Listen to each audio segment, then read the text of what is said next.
You're listening to the Cricket Podcast. Hello, everyone, and welcome to the Cricket Podcast, where we are here to preview Group C of the T20 World Cup. I'm Jack Hope, and I am, as forever, joined by Max O'Brien and Ross Leck. How are you doing, Max? Hello. Yes, good. I'm looking forward to talking about a brand new cricket team for the first time ever, making their podcast debut. It's going to be great. Brand new cricket team. And we got Ross. Ross, are you excited to talk about? I presume he's talking about Italy there, and not literally a new team that he's invented in his head. He's got the dream team. Harchester United are arriving. That's a throwback. Harchester Cricket Club. That is that. I reckon maybe 5% of our listenership will know who Harchester United are. Maybe. Very excited. I get to cover England, South Africa, and Scotland today, so I'm very excited. And maybe I'll even do the accent the whole way through the Scottish one. That could be a good bit of fun. And South Africa. Oh, yeah, that'd be good. Yeah. Here's what we're going to do. We're going to talk through Group C, and then later we'll talk through Group D. Group C is England, Italy, Nepal, Scotland, and West Indies. We'll be talking strengths, weaknesses, rating their batting, bowling, and all-round capabilities, comparing them to a famous artist and talking strengths and weaknesses. Let's get straight into England. Ross, you've teased that they're one of your teams. They're obviously coming off the back of a fantastic Ashes series. Their captain not done anything controversial for at least 48 hours now, and their coach definitely wants to be in charge. But they did win at 3-0 in Sri Lanka, so actually maybe there's reasons to be optimistic about this team. Let's go. Remember, bad publicity is also is better than no publicity, right? That's what you have to remember. It's fair to say that both having the front page of the newspaper and the back page of the newspaper makes it more exciting for people to be following cricket in this country. So maybe it's a big brain play to just get more people interested in what is a 18-month cycle of a World Cup tournament. I would say as well, during like Pedo-geddon, we're just dominating all coverage in the UK. It's amazing that Harry Brook getting drunk is still getting cut through. Maybe cricket is more popular than I thought. But carry on, Ross. Quite possibly. Well, as you say, Harry Brook is the captain of this ragtag side. Brendan McCullum is still at the helm. He's still at the wheel, driving the England bus. They are wearing a red kit, and they're personally, I'm all for this England side. They are exciting. They are swashbuckling, and they are fair to say they've got so many different spin options now that it's actually really quite exciting for us playing in India and Sri Lanka. What a turnaround from the Ashes, eh? Yeah, it's amazing. You go from 0 spinners, and we can't possibly find where any of these spin options have come from. And I think 6 bowled across the three T20s against Sri Lanka, even defending kind of the lowest score we've ever defended. So, I mean, on form, we're going to win the trophy, which is fantastic news. Moral Ashes win, then the T20 World Cup win. Fantastic. Key players do include, obviously, Adil Rashid, who I think is also going into his 9th World Cup. I mentioned Paul Sterling. That is quite the record for him. But he's going to be supported by Liam Dawson, Will Jacks, Jacob Bethel, and some other people I can't actually remember off the top of my head right now because it's England. Everyone knows England, right? Phil Salt's going to have a go. Overall, England's batting is the one that I find is actually most interesting here because England are typically pretty susceptible to a collapse, and we're also pretty bad at playing against spin traditionally. But if you see kind of the lineup here, England are picking people who have got a pretty decent record against spin. Hopefully Ben Duckett can actually play against the pace bowlers because he conceivably has forgotten how to do that at the moment. But I do think England have got a lot of kind of variance in their team. I really like that Tom Banton has come back into the frame. He's got to come back and really matured his side of the game. And then the likes of Phil Salt that you mentioned there, Jack, like they are so explosive up front that England are going to have to take advantage of the power play. And England have the weapons to do such a thing. Overall chances, I actually think they I mean, I always have a lot of copium when it comes to, or hopium when it comes to England, but I genuinely think they are well versed in this World Cup to make it through to potentially the semi-finals. I'm weirdly confident, but I'm always weirdly confident for England. It's a curse, I think. But Max, where do you sit on the England fence? Are you splinters on the wins? We're going to win it, or are you splinters on their rubbish and they're going to be dumped out? I'm full on hopium. This is like the rebound from a disastrous Ashes, riding off into the sunset. Harry Brook and his lightly worn intelligence are going to show us some 4D chess with various plans in the field, like 1-over spells from every single bowler rotating around, 10 bowlers used, like all sorts of nonsense, and it's going to confuse and confound the entire cricketing world. No, I think for me, England's batting is, apart from possibly, India, because they're better than everyone at everything, borderline unstoppable at times. There will be times where it all goes a little bit wrong, but they also bat quite deep, which is, I suppose, it lends itself well to the way England want to go about it, right? Which is just go mental from the start and keep going, and that gives them a little bit more license. I suppose there's a lot of depth to that batting lineup. Adil Rashid has continued to lead the charge with the ball, so he'll be absolutely key. I do have some concerns with the pace battery though. Jamie Overton. Yes, exactly. Luke How much is Jofra Archer going to play? You know, how fit will he be? He needs to play basically everything, and then you've got one of the others, and they could get a bit of tap. I think against most teams, the various options with the ball are going to be pretty good. I think Jacob Bathel and Will Jacks looked very good in Sri Lanka on some pretty sticky, turgid pitches. But when it comes to a step up in quality of batting and some pitches in India that maybe aren't as conducive to spin, some of those grounds that we've seen in the IPL are quite good for batting on. And in those situations, it will be interesting to see whether they can quite hold things together. I think a lot of options, but the quality throughout them is I don't know, average. A bit more flexibility, haven't they? I think it's a bit more flexibility, a bit more variation that they've got. Yeah, matchup bowling, perhaps. The glue players like Sam Curran are going to be absolutely essential, and you saw that in the last T20 international against Sri Lanka. And Max, I think you're a big Surrey fan. We all see down there quite often. I'm delighted to see Sam Curran in there. I genuinely think Sam Curran's got another opportunity at potentially being kind of standout player for England in this World Cup again, potentially. So we will see. But they've got an experienced lineup. I think Harry Brook captaincy is kind of a big question, but there's no better stage to do it on. So yeah, I think England are going to be fun to follow. In the group that they're in, I think they've got obviously a very high chance, as probably is by design, of going through. England are well placed to be very competitive and probably be at least semi-finalists. Yeah, I think they should. I think there is some questions about the bowling. I think that's for sure. This is a team I think they'll do well if they take wickets. And in fairness to England, that they probably have got the firepower to take wickets. They picked a lot of wicket-oriented bowlers. If they don't have teams sort of 5 down at the 15th over mark, there's a lot of runs on the table. There are a lot of runs on the table. Overton's probably going to be bowling at the death. I guess they'll try and hold an over of spin from Adil Rashid back. Sam Curran can be hot or cold. Jofra Archer, I think, recently hasn't been fantastic bowling at the death. We would historically have had him in the sort of banker category for some death overs, but economy near 11, I think, in T20 cricket since 2025 in the last 5 overs. So there's a few question marks there. Batting though is great, isn't it? Like Joss Buttler is like their anchor.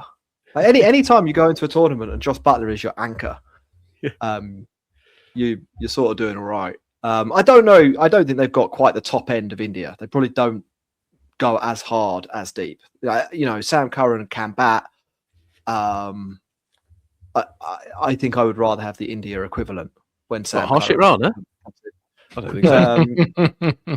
I don't actually even think that's that close. But against most of the other teams, I think England are in pretty decent shape. They match up pretty well when it comes to batting. If they don't do anything dumb off the pitch, so yeah, semi-finals minimum should be on the cards. And then if they dodge India, maybe make the final. There we go. England, all aboard the World Cup, another T20 champions. So we need an artist from you, Ross. So I've struggled on this one, but I quite like the unpredictability of an artist, and I've gone with Tracy Emin. And I think England they're a statement piece, and Tracy Emin is a statement person, and a statement artist. So I can also see one or two of these players enjoying having a gallery in Margate. So yeah, and Harry Brook definitely doesn't make his bed, does he? Let's face it. He doesn't always even make it back to his bed. Look, that's England. The other big old team in the group is West Indies, Max. Yes, indeed. Up and down fortune for West Indies recently. Will they be up or will they be down?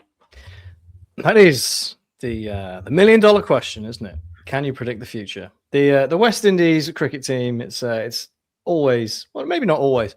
In the last 20 years, it's been an enigma, hasn't it? But T20 is their format. T20 is what the West Indies do. It's what they excel at. They have won it before, and they have the players to do things. Unfortunately, their performances on the pitch have been a little poor in recent times. But they go into this tournament coached by Darren Savvy, captained by Shai Hope, who was maligned perhaps in circles for his T20 performances, but then every now and then comes out and does something. You're like, I didn't know Shai Hope could actually do that. Maybe this is the tournament for him to prove us all wrong. But yeah, as I was alluding to, things on the pitch haven't been great T20 wise. They've been worse than basically everyone else in mainstream cricket. Since the last World Cup, they've won 34% of their matches since 2024 out of 43. They've played a lot of cricket, as much as anyone, and they've lost more than anyone. So that's not great. They've lost series against New Zealand. They've lost a series against Afghanistan. They've lost a series against South Africa, and they lost their only warm up to Afghanistan.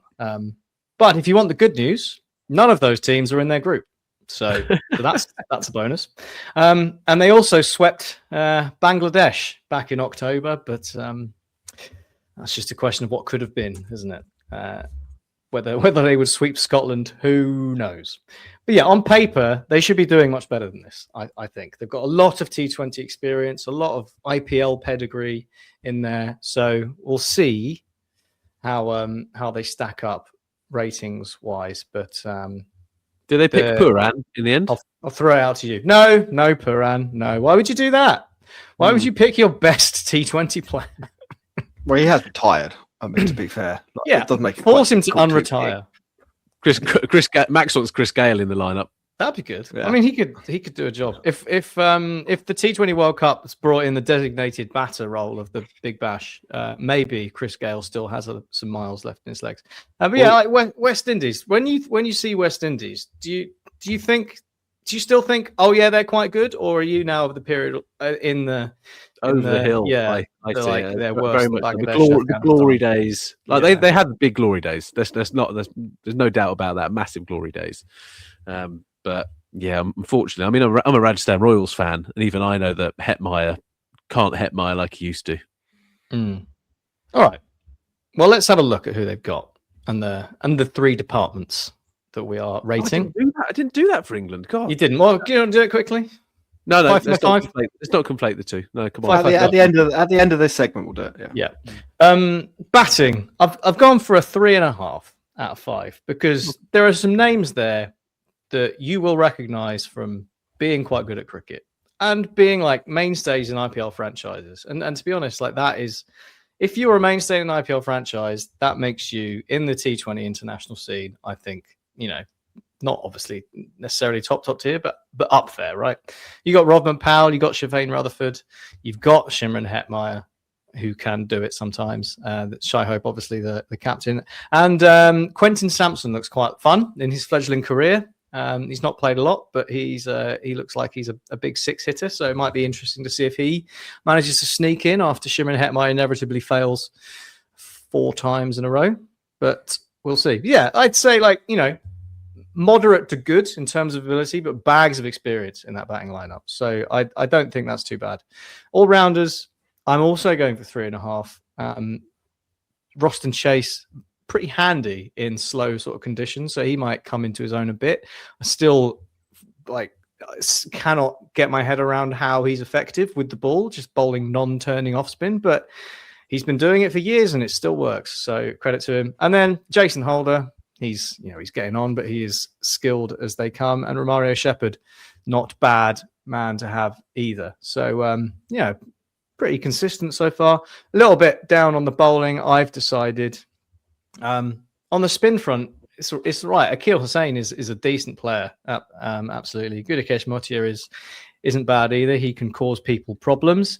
My concern for me is whether the pace battery ends up being a little bit expensive. They've like Romario Shepherd, Shamar Joseph, and Jaden Seals all go at over 9 and over in T20s. So there's a chance for them to be got at, and again in a sort of tournament that might be more leaning towards slow bowling. Perhaps they'll struggle the Pacers, but we will see. What do you think? Is that fair? Have I been fair? Have I been unfair?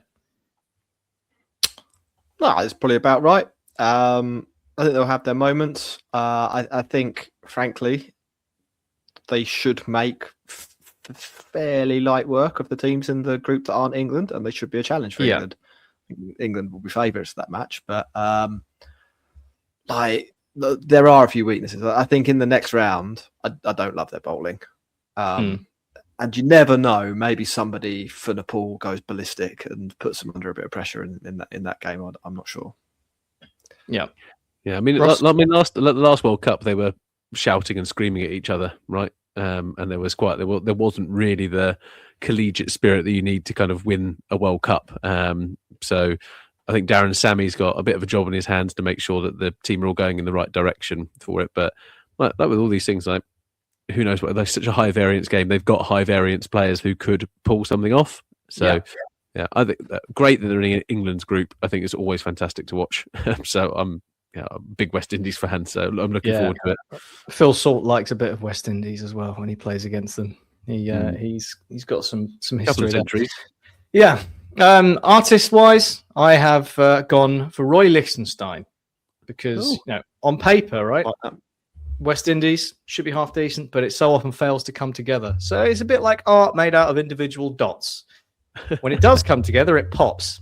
Nice. Very good. Yeah. I thought you were going more like they're a bit too cartoonish. That's what I was going to go with, but yeah, fair enough. Yeah, well, that works as well. Many angles, Ross, many layers. Can we quickly have the England ratings, batting, bowling, and all rounders? Yes, I think batting is a 5, but I think their bowling is a 3.5. So, and they're all rounder core. I think it's pretty strong, actually. It's pretty strong, but it's a little bit unproven. Like Jacob Bethel, for example, looks like he could be good, but has he really done it consistently on the stage? No. Will Jacks has kind of flourished and then not flourished in those different parts. And you wouldn't really put Liam Dawson into kind of an all-rounder category, if I'm perfectly honest. You would if you're ESPN. But Sam Curran's in there as well. So I think it's probably fair to say it's a 4 at this point, I think. So, cool. So 5, 3.5, and a 4 is what I'm going for. Fair enough. We're going to take a break, then we'll come back to the second half of Group C, Italy, Nepal and Scotland. You're listening to the Cricket Podcast. Welcome back, everyone, to the Cricket Podcast, where we're going through Group C for the T20 World Cup, previewing each of the sides. We've done the big 2 from Group C, England and West Indies, and we're on to the other 3, Italy, Nepal and Scotland. We'll start with Nepal. Nepal, the Rhinos, that's what they go by. I didn't know there were any rhinos in Nepal. I actually Googled that because I thought it might be like England being the 3 lions. They just picked an animal sort of that they quite liked and ran with it. But no, there's 750 rhinos in Nepal. They were unbeaten in the Asian qualifiers, which is pretty decent. And it's probably fair to say, I think, with Nepal, they're a team on the up. Maybe not quite on the kind of Afghanistan rocket ship up, but I think steadily getting better. And I think we'll probably see more of them more consistently in these tournaments in the future. Let's talk players. I think if you want to look at this team in general, if you just want to know one or two things about them, bowling, spin bowling, pretty good. All-rounders, they've actually had, there's a guy playing for them, Dipesh Singh Eri, who at one stage last year was the second ranked all-rounder in ICC T20 cricket. Now, make of that what you will. Various players have been quite high up those lists, and I think people would dispute whether they deserve that ranking. But obviously he's done some stuff regularly enough to feature there. And if you look at his raw numbers, it does look like he can bat and it does look like he can bowl. So maybe we'll see a little bit of him in the tournament. So the bowl spin, they've got an all-rounder, obviously a spin bowling all-rounder. Batting, I think, is weak. Rohit Paudel, he'll be their captain, and Kushal Birtle, the kind of two players that might get some runs. I don't expect against the quality of opposition they'll be up against them to get the runs very quickly or to get enough of the runs. I think that'll be a problem. So we were going to go through and rank the kind of areas. Batting, it could be a 1, it could be a 2. Should we say 1.5? I mean, I think I go USA a 1 there. They're better than USA. Let's give them let's go. They've got a guy called Lokesh Bam, so onomatopoeically, okay, pretty good. On that basis, 2.5. As good as the all-rounders. All-rounders, I think they match up pretty well probably in this area to teams like Zimbabwe, where they've got players who are good, will contribute, but maybe aren't the Sikandar Raza level, maybe perhaps a little bit below that, but I'll be generous. I'll give them a 3.5 there. I'll probably give them a 3 for the bowling. Far more generous than the previous pods on Group A and Group B, I'm saying. Far more generous. I actually think the strong half of the draw. Yeah. I think Nepal are decent. I don't think they'll be total pushovers. I think the batting will hold them back. And that's obviously, half of T20 cricket, maybe even the important half of T20 cricket. But I think their bowling in phases of the game will be challenging. Will there any seam, if they need seam bowling, will that be good? Probably not in comparison to their spin bowlers, but I think they'll have moments. What I would say for a team that I think should be a story about hope and so on, it is still a problem that should be called out that Lamachane is playing for this outfit. He doesn't even really seem to want to play for them. He's in some sort of contract dispute with the board about, he turned down a central contract, and then obviously no T20 in the league, T20 franchise league in the world wanted him. So then he was sort of begging to play and then refusing to play because they gave him terms he didn't like. And so they banned him for a couple of matches. That's Lamachane update. But he can bowl, I guess. So he's a grade A prick, basically, on top of everything. Absolute wanker. Absolute wanker. And Lalit Rajbanshi, not a wanker as far as I can tell, is also supposed to be a pretty decent spinner, left arm, orthodox spinner. So that's sort of a précis of the team. Artist-wise, I don't know, who's a rising artist? A rising artist. The best graffiti artist in your neighbourhood, I would say. There's a French artist, you look at their stuff, who is an up-and-coming artist, and she's pretty spectacular. There you go. Yeah. Early there we go. Up and coming. I like that, Ross. That's Nepal. They're going to be a bit fragile with the bat. They'll probably bowl all right. The next team we're going to talk about, Ross, is Scotland. Well, their captain, actually, he sounds a bit English, but Richie Berrington kind of gives me English vibes, if I'm perfectly honest, but he's the skipper. Owen Dawkins is their coach. They've got a little blue and purple number, as you can imagine, as their kit. They didn't actually qualify for the World Cup. There is a wild card replacement for who stood up to the ICC, BCCI, and then got fucked. I think it's probably fair to say if you want to. Yeah, I think to be fair, can we have a little moment just to say fair play, Bangladesh? Pour one out for Bangladesh, who stood up for the Fizz, and unfortunately, as Nasser Hussain kind of has come out and said, everyone should be treated equally, and that's not really the case at the top table international cricket right now. So Scotland are stepping in for Bangladesh. Some of their players are not even in India yet, so there's been a couple of visa issues. And I give you a clue why, gents. There might be a little bit of Pakistani. Can I guess what the names are of the Scottish players? So it's all a bit silly, but Scotland have answered the call. They're going to the aid of, I'm trying to think of a Lord of the Rings reference there, of Gondor. Is that right? Maybe. And yeah, they've still got some players that that we know well. We've ever won on the podcast in Mark Watt. He hit a couple of runs yesterday against Namibia, who they did lose to. McMuffin, guys, got 95 off 39 balls yesterday against Namibia. Nice. And they still lost by 6 runs, but that's neither here nor there. George Mundy opening up is going to be there with his big old sweeps. And then Brad Wheel and Michael Leask from last time out.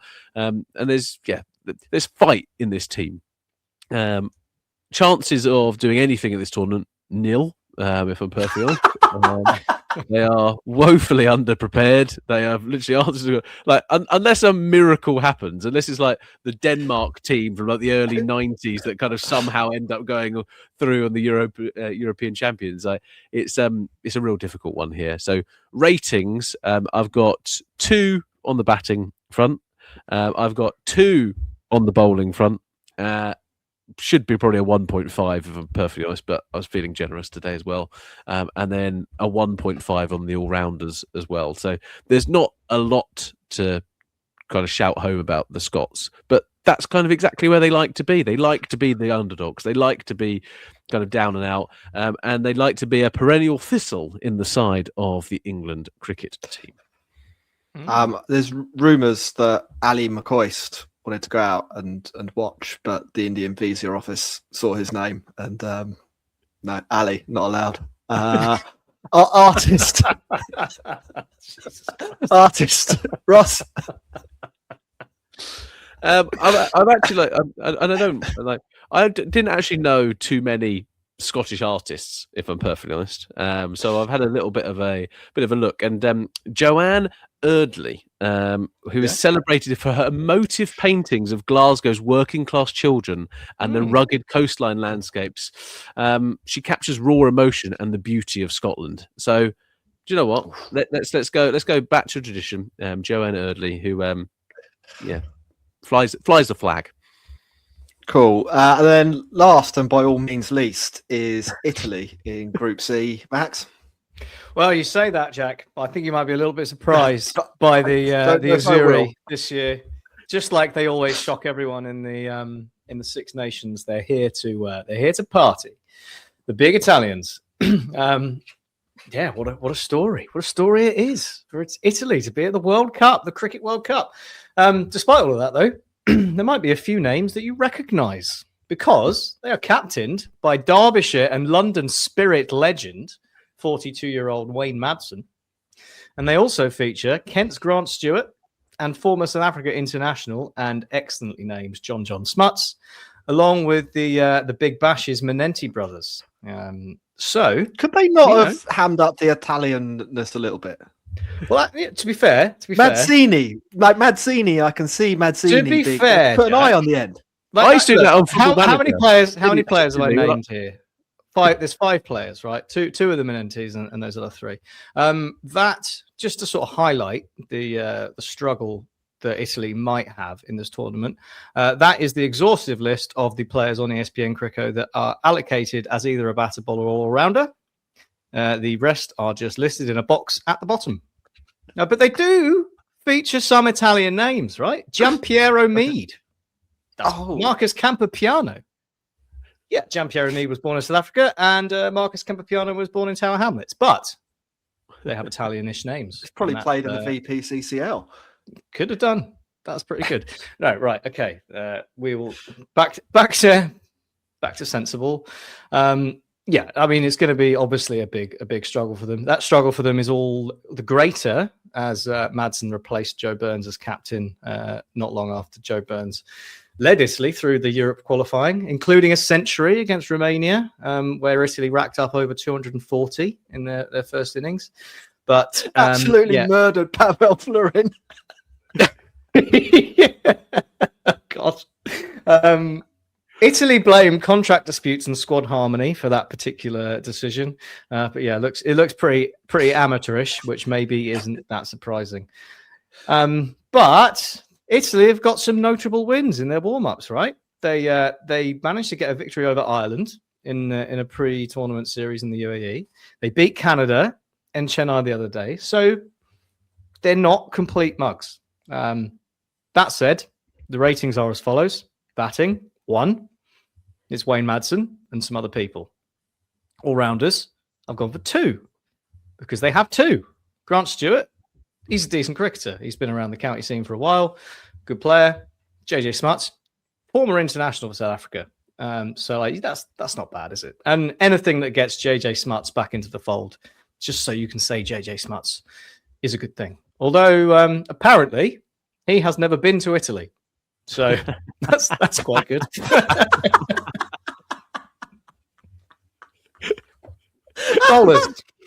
Bowlers is 1. I've gone for 1. But do keep an eye out for the Sri Lankan-born wrist spinner, Krishan Kalugamaga, because he caused Ireland some problems. He averages 18 with the ball in his short T20 career. And actually, yeah, I mean, I think he took 3 for 24 or something in that win against Ireland. He could be actually a handful for a couple of players. But yeah, I mean, that's largely it. I mean, Grant Stewart will bowl, John Smuts will bowl, Ben Menenti will bowl. They're more in the all-rounder category. Yeah, it's going to be a huge challenge for Italy. But I think are you specialists at defending small totals? Is that what they're going to do? They have a bit of more of a defensive side. I think they're just going to be all-round quite average. They're going to have a good time. I'm glad. Yeah, but they're going to have a great fun. It's going to be fun watching them. Obviously, it would be a massive achievement if they won a game, but it wouldn't be the craziest thing in the world, right? They could beat Scotland. It is possible for them to beat Scotland. Artist-wise, you'd think I'd gone for someone Italian, wouldn't you, like Caravaggio or something like that? But I've actually gone for Henri Matisse because Henri Matisse produced multiple works featuring coffee, and I've been told by the internet, which I have read, that some of the Italy players are planning to pack mocha pots with them so that they can have access to good coffee while they're away at the World Cup, which I think is lovely and very Italian, and good on them. So yeah, I'm well looking forward to seeing Italy play some cricket. Me too. Here to Italy. I think that's the end of the Group C preview. We will be back shortly with Group D. D for Daredevils. D for death. Dynamic. D for the group of death. D for death. D for death, yeah.